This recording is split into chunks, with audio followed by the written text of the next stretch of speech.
And welcome to the K-Files. It's myself. I'm Sandra Smith, in case you just started watching the show or you've lived under a rock. And I'm JP Barnes. Yes, and JP has had to hold down the fort, so I don't even know where we're at. Well, we've kind of been all over the place. We've had Freddie was in last week, and I believe the chief of Middlesex was in the week before. We've talked about, we've talked a little bit about everything. The Blooming Festival coming up. We've talked about cases from Middlesex. We talked about some cold cases with the sheriff's office and things like that. A little bit of everything. Absolutely. And we have more cold cases for you. Our objective, our goal is always to solve cases, to bring closure to families, and of course get people off the streets so they will quit re-offending. And we know they do that because you see their name over and over and over. So anyway, we'll talk about some cases. I do want to thank people that have reached out to us with tips, with conversation about cases. We've had a couple of cases that have been talked about through phone calls to the station, and that's what you're supposed to do. Reach out. There's a number on the screen. You can always call the agency, whether it's Rocky Mount, Nash County, Edgecombe County, Halifax County, whomever, but you can call them. We have $15,000 in the pot. So and I did talk to someone this week that had never watched before until last week. And they said, what is this all about? And so I think they're new to town and trying to find, their way on TV, what we do here on WHIG. And so I was trying to explain about the $15,000. I said, we try to bring closure to families, as I just said, and we want to pay you. We want to pay you in cash, and we want to pay you quickly. So, and it's anonymous. It's totally anonymous. We need your help. We do need your help. And there's a couple of one case I know that we might be getting close to. I'm not going to say which case, but we might be getting close to solving, from what I understand. So it might be with your help. How would you feel about that? That has to be rewarding, that you helped a family find out what happened to their loved one. So anyway, with that, we'll let JP get started with a case this morning.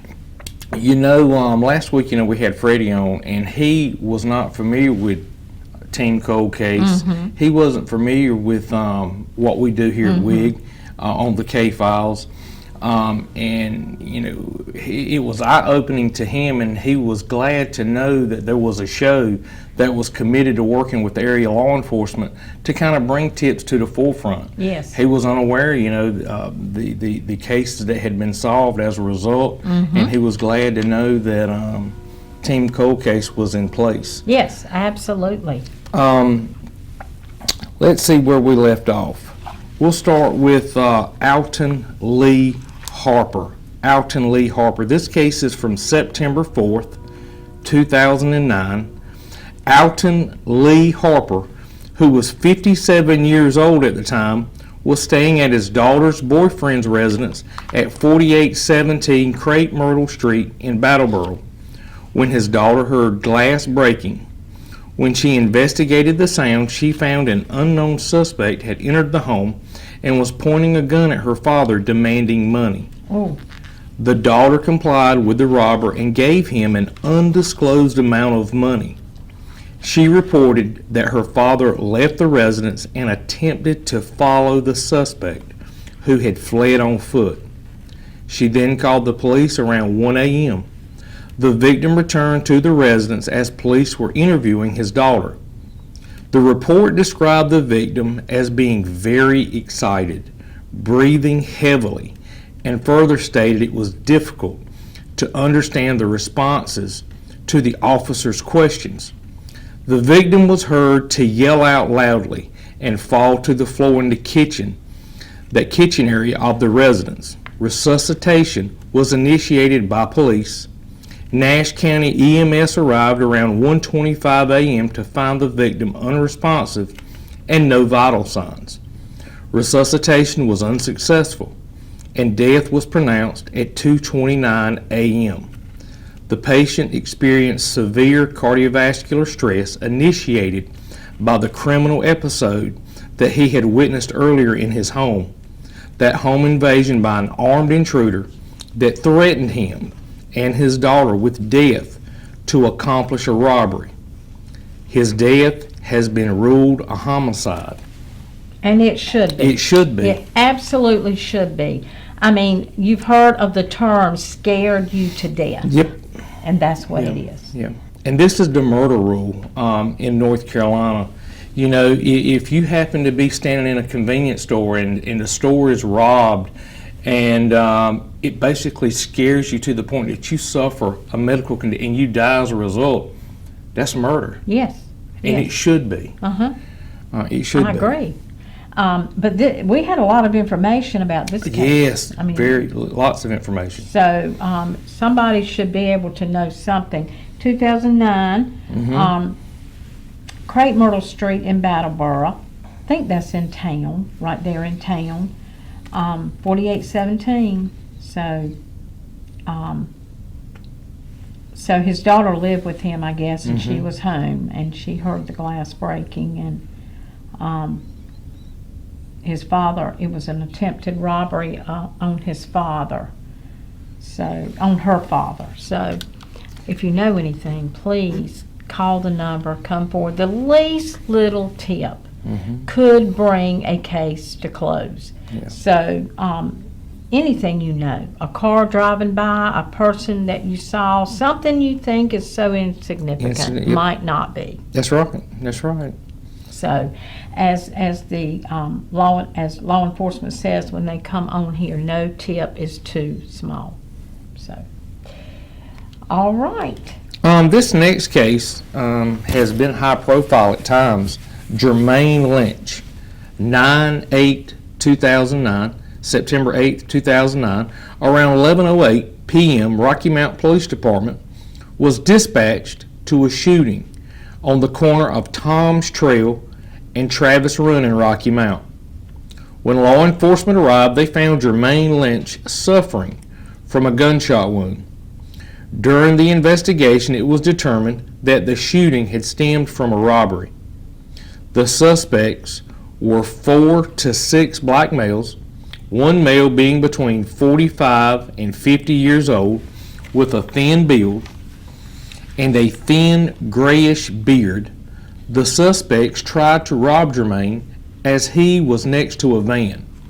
He was shot and then ran from the scene to where his body was found by law enforcement. So he tried to run to get help, I guess. Yeah. I don't know where Tom's Trail and Travis Run is at all. Have no idea, but that is where this happened, on the corner of Tom's Trail and Travis Run. If you knew anything about Jermaine Lynch, please come forward. Another robbery.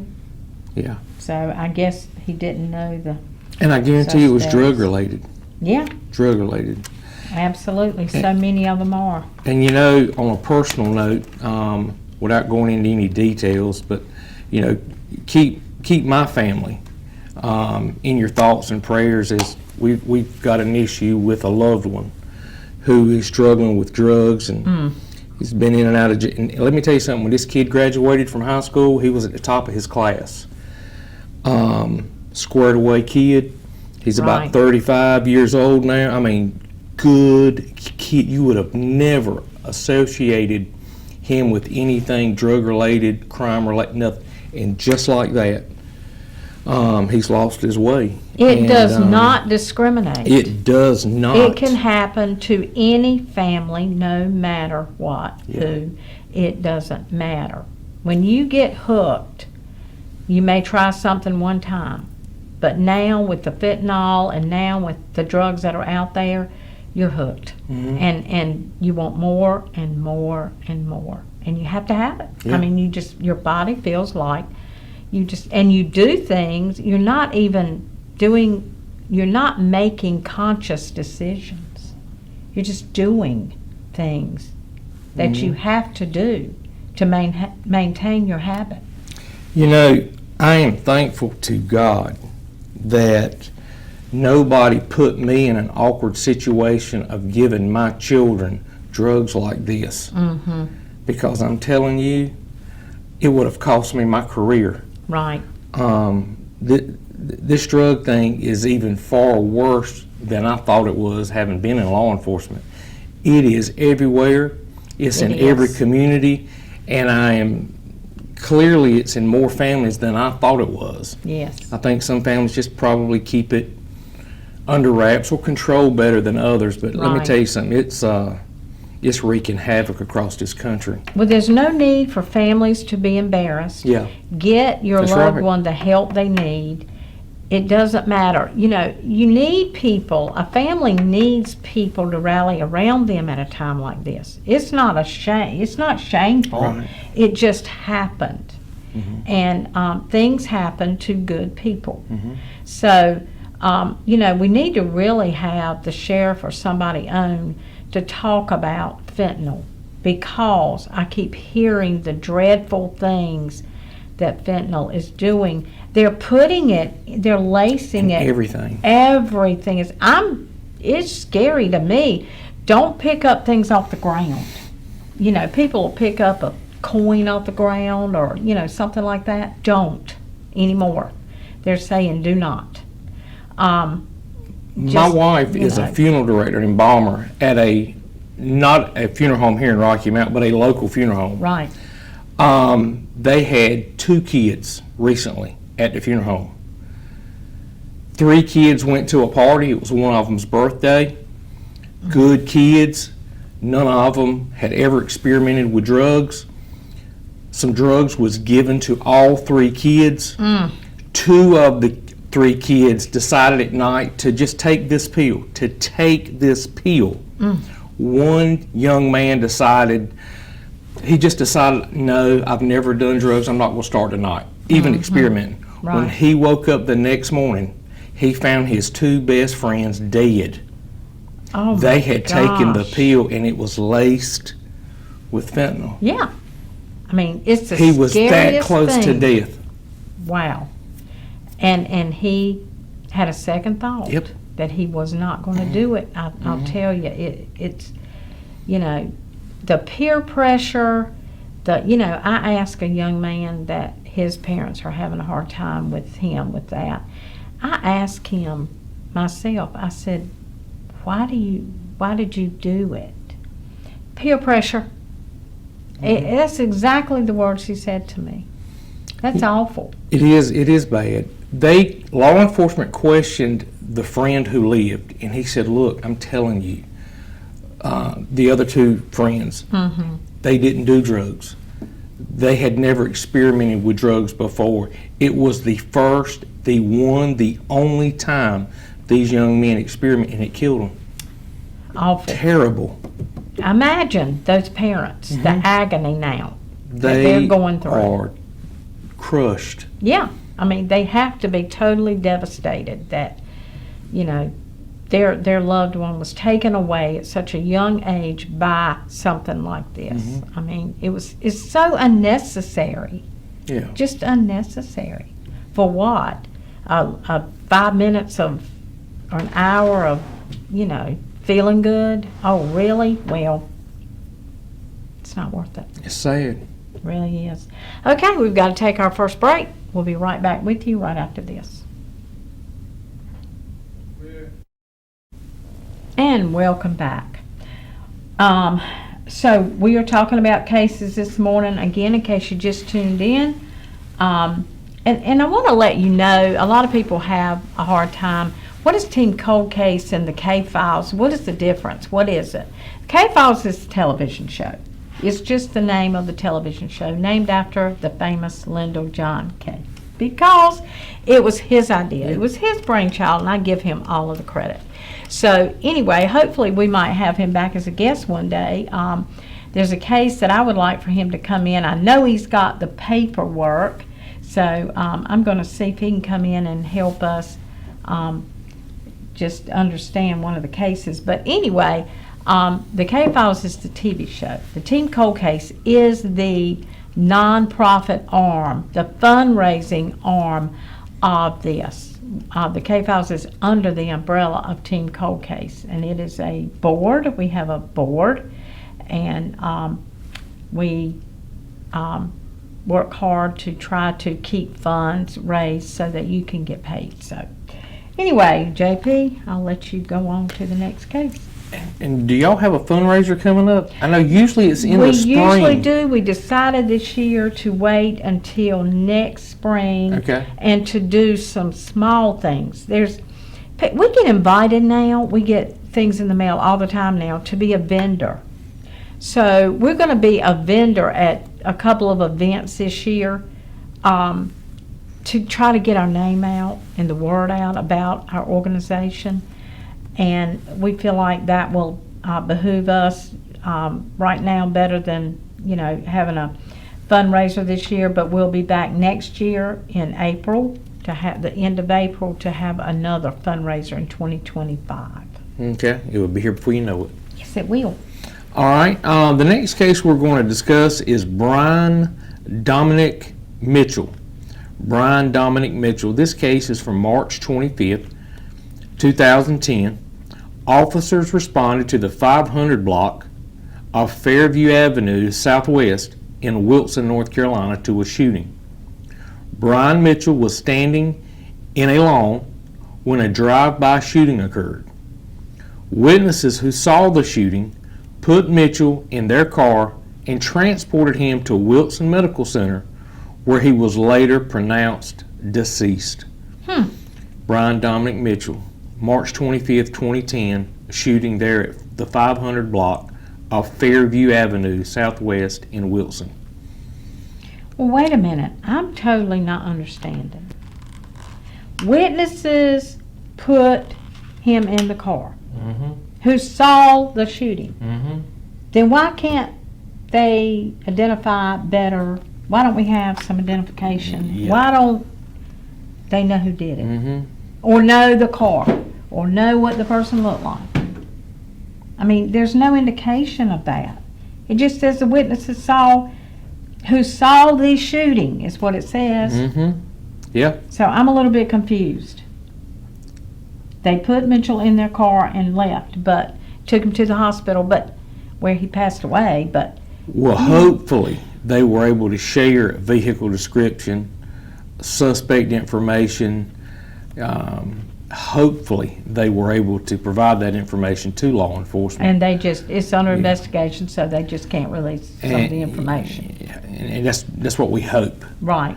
I wish we would get better cooperation from, the Wilson area I do from too. law enforcement, so we could have them on and they could kind of opine on a little more of this information that's available. Absolutely. But if you know anything about this case, Brian Dominic Mitchell, March 25th, 2010, 500 block, Fairview Avenue, Southwest in Wilson, please share that tip. Reach out to law enforcement. Get paid up to $15,000 for any information you know. We would appreciate it. This next case, Tony Wilkins. Tony Wilkins. This case is from June 30th, 2010. Around 9:10 a.m., Rocky Mount Police was called when a neighbor heard a gunshot coming from 520 Cascade Avenue, apartment D in Rocky Mount, North Carolina. When they arrived, they found Tony Wilkins, 41, laying on the floor of his apartment between the living room and the kitchen area. A neighbor saw someone go to the door just earlier, and Wilkins let that person in. Moments later, the neighbor heard a gunshot. Not only did the suspect shoot Wilkins twice in the face and head, but the suspect took out a knife and stuck it in the back of Wilkins's neck. The knife was still in his neck when police arrived. This insinuates that the person was mad at Wilkins to not only shoot him, but to stab him as well. Wow. Well, don't you know? Why don't you let somebody in your house? If You had to somebody's know mad with you, don't you know they're mad with you? I mean, normally, if Yes. somebody's mad with you, you would know normally know that person's mad with you. Why And would you you let wouldn't them in? invite them in. No. Right. I can't imagine, but that's terrible. I mean, it wasn't enough to shoot him, and the knife was still in the neck when the police arrived. Terrible. If you know anything about Tony Wilkins, Cascade Avenue, Apartment D, Cascade Avenue is over off of Grand Avenue, I believe. So, in that area. So the neighbors saw someone go to the door. Hopefully the police have some, but it's been since 2010, hasn't been solved. So I don't know how much that, they were able to give or if they gave anything. But the neighbors saw someone go to the door.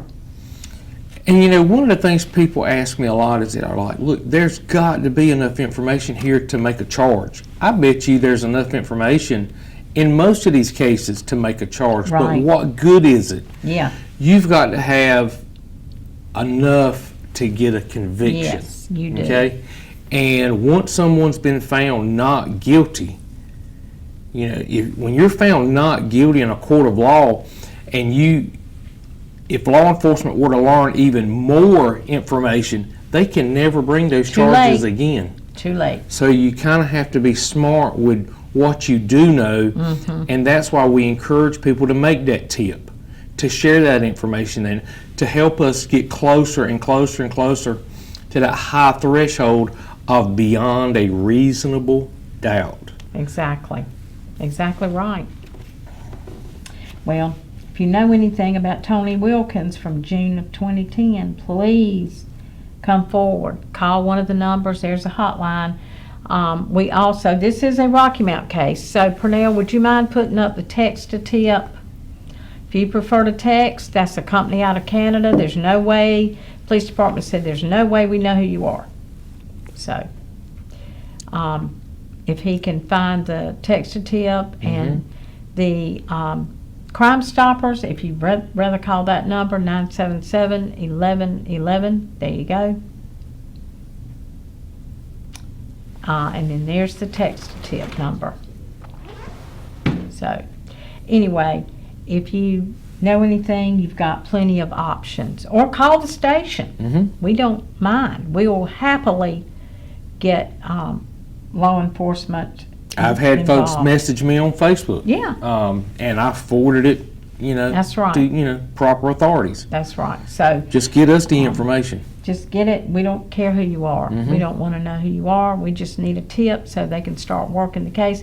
And you'd be surprised, some of the tips, one of the tips we got and passed on from someone that called us, the officer said, "We have never been led down this path." That's always good to hear, because that Yes. means you've probably got some good credible information that hasn't been shared before. Yes, and it might have led them right down a path that they need to solve this case. We don't know yet, but anyway, if you know anything, please don't hesitate, because we won't. It is anonymous. The next case we're going to talk about is George Thomas Harrison. George Thomas Harrison. This case is from July 9th, 2010. George Thomas Harrison, who was 77 years old at the time, was found beaten in his home on Mutual Boulevard in Princeville, North Carolina, and taken to a nearby hospital where he died of his injuries. The suspect broke through a window into Harrison's home and attacked him sometime around 6:05 a.m. He was found not long after the attack and taken to Pitt Memorial Hospital, where he died around 10:30 a.m. He was found with 10 cents in his pocket and still wearing a watch and a ring. Now, why would somebody do that Yeah, when robbery was clearly not the motive? clearly not the motive. Why would somebody do Almost that? 80 years old. 6 o'clock in the morning, and break in on an 80-year-old man. I mean, I remember this case distinctly. I remember we went out and talked to some folks about this. Very sad case. And you don't hear a lot from Princeville. I mean, it's a quiet, we don't see a lot, so this is kind of rare that we get a case in Princeville, but They probably don't have many homicides. no, and Most small the towns community don't. was really mad about this. The small community of Princeville, they were all the residents were very upset and mad about this. Do they have a police department, or does the sheriff's office kind of handle calls? The sheriff's department. Okay. I couldn't remember. I mean, I actually worked Edgecombe for a while, but I don't recall there being a police department. Now, I think they do have one officer. I take that back, but I think most of the time the sheriff's They must not have department much is of a fixed. call volume, because I Yeah. don't ever remember being dispatched or sent. Well, the population is so small and smaller since Hurricane Floyd, Okay. because a lot of those people lost their homes and were encouraged not to move back for fear of flooding again. So they really have lost population. It was not big to start with, and Princeville has really lost population. We were talking about that one day not long ago, but anyway, if anybody knows anything, saw anything at 6 o'clock, what in the world are you doing out at 6 o'clock in the morning trying to break in on somebody? I mean, that's just nuts. But anyway, This next case is literally a sentence, very limited we don't information. know anything. Terrell Antoine Gray. This case is from October 9th, 2010. Terrell Gray was shot outside of a store at 540 Raleigh Road in Rocky Mount. We don't have time of day, suspect. I mean, that's all we have. Nothing. Terrell Gray was shot outside a store at 540 Raleigh Road in Rocky Mount. That's all we know. So if you know anything, we would like to know. So Now, this next case is one we've talked about numerous times. I call it the Sammy case. yes, Rafiq Sufan Sammy. This case is from March the 8th, 2011.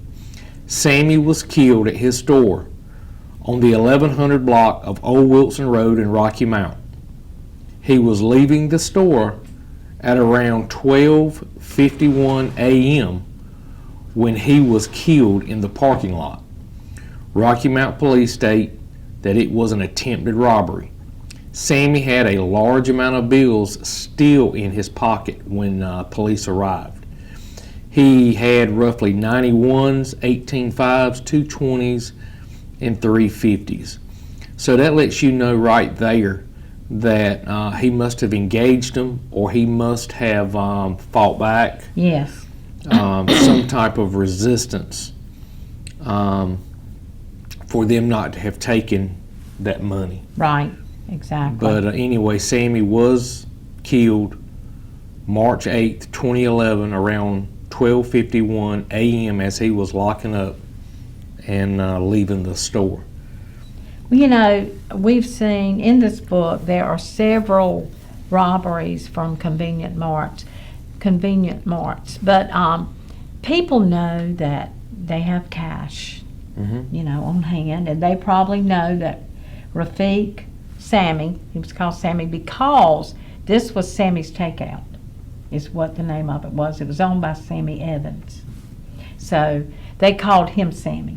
He was not really Sammy, but Sammy Evans was the owner of that for years, and sold it to this gentleman, I guess. But anyway, Sammy, that they called him, like you said, evidently fought back, but probably was known to have cash, Yeah. a lot of cash. A lot of your lower know. income neighborhood community stores, people don't use debit cards or credit Right. cards. They transaction with cash. That's right. Just the exact opposite in, your stores located elsewhere. Almost Exactly. every transaction's with a card or Yeah. something like that. That's right. Okay, we're going to take our next break, do some weather, then we'll be right back with you.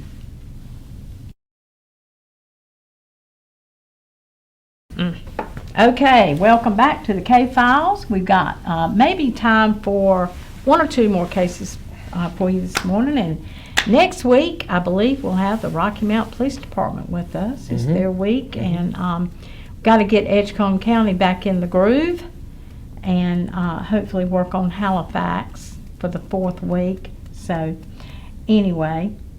All right, this next case we're going to talk about is Shaquem Devontae Avent. Shaquem Devontae Avent. This case is from April 13th, 2011. Shaquem Devontae Avent, 18, was driving a burgundy Cadillac down Lee Street in Rocky Mount, North Carolina around 7:41 p.m. when he was shot while approaching Sunset Avenue. Once he was shot, his vehicle hit a BMW and then hit a 2-foot-high brick wall. When Rocky Mount police arrived on scene, multiple individuals were trying to help Shaquem. The officer pulled him out of the car and started trying to revive him. The attempts to revive him were unsuccessful. Avent died of from the gunshot wounds. That's a bad situation. Very bad situation. So he was shot while he was going down the road. Yeah, while he was going down the road. And that's a scary situation. Because an innocent person, even drive-by, you could, target a vehicle beside me and then, it hit my car. So it's just very, but mistaken identity. You might have a car that looks similar to this. Absolutely. And you hear tell of that in Raleigh and Durham and places like that. Lee Street is off of Sunset Avenue, close to Pine Street and all of that. So 7:41 p.m. at night. Wow. Just a normal time, and driving down the road and was shot. But that is daylight hours. That is targeted. Broad daylight at 7:41 in mid-April. That's right. That's exactly right. Well, I feel sure that whoever did this knew him, and as we say, in a case like this, it usually is targeted. Yeah. And usually for drugs, usually a drug situation. I got really, really scared yesterday. I was sitting at a stoplight, and I noticed in the lane beside me there was a car, and there was 2 guys that had gotten, I don't know where the other person came from, but one guy had gotten out of the car, and they were fighting and arguing on the side of the road, and we were at a stoplight, and the car was here, and I was in the other lane, and I thought, oh Lord, don't let him pull out a gun, and I'm sitting here, and I can't, I would have turned right on whatever color, but you can turn right on red, but I would have turned right and got out of there, but I couldn't. There was a car in front of me. I couldn't go anywhere. I said, I'm going to run up on the curb here, and I'm going to go, it was on Church Street. I said, I'm going to go somewhere, because I was really getting nervous, because they were really going to it in the middle of the street. The guy gets out of the car, another guy comes up from somewhere. I didn't see a car that he was in or anything, but you can be innocently sitting somewhere. I thought, please don't let him pull out a gun, because he would mean to shoot the other person, but I was very close. So you can, talking about this case, you can be somewhere in close proximity and just get hit. I've seen people get out of their cars at a traffic light and go up to other cars and pull on the door handles. Oh. I've had a situation where somebody came back to me and my son down at the beach and pulled on my door trying to get in my vehicle over road rage. Okay. That is a very dangerous game that these people are playing. Yes, it is. And I'll tell you something else. I witnessed this election day, and early voting. I'm all about people being energized about their candidate. You know, I get it. Please, you're playing with fire when you go to somebody's car and you pull on their door handle. Yeah. Okay, Honestly. It's one thing to say, hey, you know, vote for this person, support this person. I get it. Do not, and I told them, do not go to somebody's car. They don't know you. Do not be invading me. It, That's what you're doing when you try to get in my car. Sooner or later, you're going to pull on the wrong person's door handle. Absolutely. And I made the comment, I said, you know, this wouldn't work in the southern end of the county. You would be either put in your place or you would, you're going to scare somebody. Them rednecks will get you. They will. They will. It's, number one, it's illegal. Well, I shouldn't say rednecks. I say those country boys. Yeah. Look, no offense here. We are what we are, but you shouldn't be walking up to people's vehicles for whatever reason and pulling on a door handle. You should not. It implies I'm trying to get in. That's what it implies. Yeah. And it's just very, very, very, very dangerous. It's a dangerous game. It really is. But, you know, be careful, be aware. You've got to be aware of your surroundings in this world today. And when the sheriff comes, he always says that. Are you looking around? Don't be, this is our worst enemy. We're walking up to the mall, and we're doing this. In the meantime, somebody's coming up to us, and they're right on us before we know it. And they're doing something. This right here has been, you know, there's a lot of controversy going on with the phones right now. The TikTok and all of that. And they're even saying now, we don't have time for another case, so I figured we would just. But TikTok, they're saying that you could have a mental problem from TikTok. I could see that. I catch myself, and I'm not really a TikTok fan, but I catch myself like watching a video, and the next thing I know, I've watched 3, and I'm like, this is not me. Yeah. I just, So I don't somehow know that it syncs with what it has measured that you like to watch. Yeah. So it finds other ones and pull. Anyway, it's interesting. That's exactly right. So I don't know what they'll do. You know, I believe, as far as the phones, that kids should not take phones to school. Yeah. But then again, there's the other side that's given to me by parents. I want my child to have a phone to be able to get in touch with me because of what's going on in schools now. So I see both sides. I don't know what I think right now. I see both sides. So. I've got a message from my son before, and it says, Dad, what's going on at my school? And I'm like, what do you mean? We're under lockdown. And I'm like, son, I don't know anything about it. And I'll go to like Fighting Crime, and they're like, look, Southern Ash is on a lockdown, and it might be 20 minutes before I get a text notification. Yeah. You know, so in cases like that, I'm glad I have open communication with my son at school. Yes. Yeah, we definitely need to. So I can see where the phones would be beneficial there, but I think the kids are too engaged with the phones. Yeah. They're way too engaged, and they're not exercising. The kids are bigger because they're not getting out. They're not playing in the yard anymore. Gone are those days. Kids used to come home with me from school, and we would, some of the kids in my neighborhood were older than me or younger than me, so we couldn't wait to meet up after school and play whatever we played in the yard. And, gone are those days. It's all about this. So, anyway, it is, to me, it's a weapon. It just is, but. All right, well, that's all for the day for the K-Files. Thank you, JP. I'm glad to be back today, and we will see you next Thursday, Lord willing, and the creek don't rise. That's right. Have a great day.